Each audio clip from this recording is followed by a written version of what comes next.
Hello friend, ફરીથી એકવાર સ્વાગત છે તમારું મારા કિચનમાં, જેમાં આજે આપણે 10 થી 15 દિવસ સુધી સ્ટોર કરી શકાય તેવી બિસ્કિટ ભાખરીની રેસીપી જોવાના છીએ, જે બહુ જ ટેસ્ટી તો બને જ છે, સાથે તમે તેને લાંબા સમય સુધી સ્ટોર પણ કરી શકો છો। તમે ક્યાંય ફરવા જવાના હોય તો સાથે તમારે લઈ જવી હોય ત્યારે તમે આ ભાખરીનો ઉપયોગ કરી શકો છો, અથવા તો તમે જો વર્કિંગ વુમન હોય તો આ રીતે તમે ભાખરી બનાવી અને સ્ટોર કરી દો તો સવારના નાસ્તામાં તેનો ઉપયોગ કરી શકો છો, અથવા તો બાળકોને લંચ બોક્સમાં પણ તમે આ ભાખરીને આપી શકો છો। તમારે સવારમાં એ બનાવવાની ઝંઝટ રહેતી નથી। તો આખી રેસીપીને સ્કીપ કર્યા વગર જોજો, અને સાથે જ જો તમે મારી ચેનલ પર નવા હોય તો મારી ચેનલને લાઇક અને સબસ્ક્રાઇબ કરવાનું નહીં ભૂલતા, કારણ કે એ ટોટલી ફ્રી છે। તો રેસીપી તરફ આગળ વધીએ।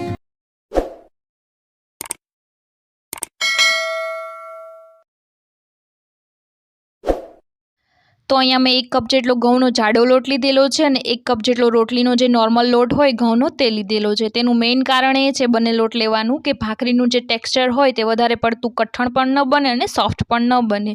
તો આ રીતે બંને લોટ લેવાના છે, અને સાથે જ અહીંયા 1 ચમચી જેટલા સફેદ તલ લેવાના છે, તમે કાળા તલ પણ લઈ શકો છો। ત્યારબાદ અહીંયા 1 ચમચી જેટલું જીરું લઈ લેશું, અડધી ચમચી જેટલી હિંગ લઈ લેશું, અડધી ચમચી જેટલી હળદર લઈ લેશું, અને સાથે જ અહીંયા 1 ચમચી જેટલું ધાણા જીરું લેવાનું છે, અને 1 ચમચી જેટલી કસૂરી મેથી લેવાની છે। સાથે જ અહીંયા સ્વાદ પ્રમાણે મીઠું અને મસાલો એડ કરવાનો છે। અહીંયા મેં બંને અડધી ચમચી જેટલું લીધેલું છે, અને હવે આપણે તેમાં તેલ એડ કરવાનું છે। 2 થી 3 મોટા ચમચા જેટલું તેલ લીધેલું છે, અને આ બધી જ વસ્તુઓને સારી રીતે લોટમાં મિક્સ કરી દેવાની છે। હવે લોટનું જે આપણે તેલ નાખીએ તે અહીંયા આપણે મિક્સ કરી અને લોટની આ રીતે મુઠ્ઠી બનાવીએ, અને એકદમ ભેગું મુઠિયા બને એવો લોટ બની જાય એટલું આપણે તેમાં મોણ એડ કરવાનું છે, એટલે કે તેલ તેમાં એડ કરવાનું છે। અને સાથે જ અહીંયા મેં અત્યારે 1 કપ જેટલું પાણી લીધેલું છે, પરંતુ એ લોટ બાંધવામાં મારે ફક્ત અડધા કપ જેટલા જ પાણીનો ઉપયોગ થયેલું।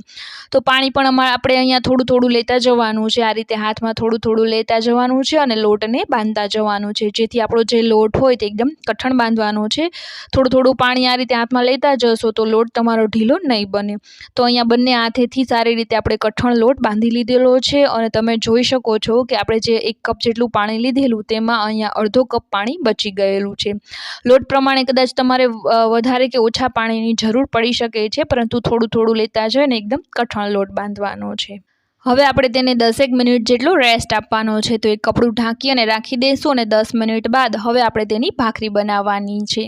તો પાટલી ઉપર એક મોટું ગુંડલું લઈ લેવાનું છે, અને તેને આપણે વેલણની મદદથી વણી લેવાનું છે। લોટ કઠણ હોય તો આ રીતે એ આસાનીથી નહીં વણાય, એની કિનારી જે ફાટી જાય તો આ રીતે બંને હાથથી થોડું થોડું પ્રેસ કરતા જવાનું છે, અને આખી એક મોટી રોટલો બનાવી અને તેને વણી લેવાનું છે। અને એ આખું આ રીતે વણાઈ જાય એટલે ત્યારબાદ આપણે તેને કોઈ વાટકા કે ગ્લાસની આ રીતે મદદ લઈ અને તેમાં નાની નાની ભાખરીઓ પાડી દેવાની છે। તમે એમનામ પણ વણી શકો છો, પરંતુ આ રીતે કરશો તો તેની કિનારી જે હોય તે ફાટેલી નહીં લાગે, અને એકદમ સરસ ગોળ ભાખરી બની અને રેડી થઈ જશે। અને હવે આપણે તેને તાવડીમાં સરસ મજાની શેકી લેવાની છે। આ ભાખરીને એકદમ ગેસની ફ્લેમ હોય તે ધીમી જ રાખવાની છે, જેથી એ ધીમા તાપ પર તેનું જે પાણી હોય અંદરનું એ બળી જાય, અને આપણી ભાખરી બંને બાજુએથી સારી રીતે શેકાઈ જાય। અને વધારે સારી ડિઝાઇન આપવા કે શેકવા માટે તમે કોઈ કપડું લઈ અને આ રીતે દબાવી અને ભાખરીને સારી રીતે બંને બાજુએ શેકી શકો છો। અને તાવડીમાં શેકાઈ જાય ત્યારબાદ આપણે એક પ્લેટમાં લઈ અને ફરીથી આપણે તેને તેલમાં સાંતળવાની છે, એટલે કે બીજી વાર શેકવાની છે।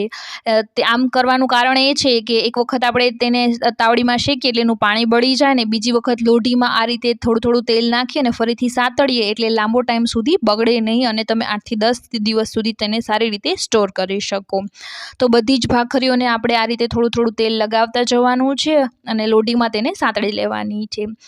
લોઢીમાં તમે વધારે ભાખરી પણ એક સાથે સાંતળી શકો છો, કારણ કે આ નાની નાની ભાખરીઓ હોય તો લોઢીમાં એક સાથે આવી જાય છે, અને આપણો ટાઈમ પણ બચી જાય છે। આ રેસીપી વર્કિંગ વુમન માટે ખૂબ જ લાભકારક કે ફાયદાકારક છે, કારણ કે એક સાથે બનાવી અને તમે લાંબા ટાઈમ સુધી સ્ટોર કરી શકો છો, સાથે આ બહુ જ હેલ્ધી પણ છે। અને ક્યાંય ફરવા જવાનું હોય તો ત્યારે પણ તમે આ નાસ્તો લઈ જઈ શકો છો। બાળકોને લંચ બોક્સમાં અથાણાની સાથે પણ આ ભાખરી આપી શકો છો। અને આવા જ બીજા નવા વિડીયોઝને જોવા માટે મારી ચેનલને લાઇક અને સબસ્ક્રાઇબ કરવાનું નહીં ભૂલતા। ફરી મળીશું એક નવી રેસીપીની સાથે।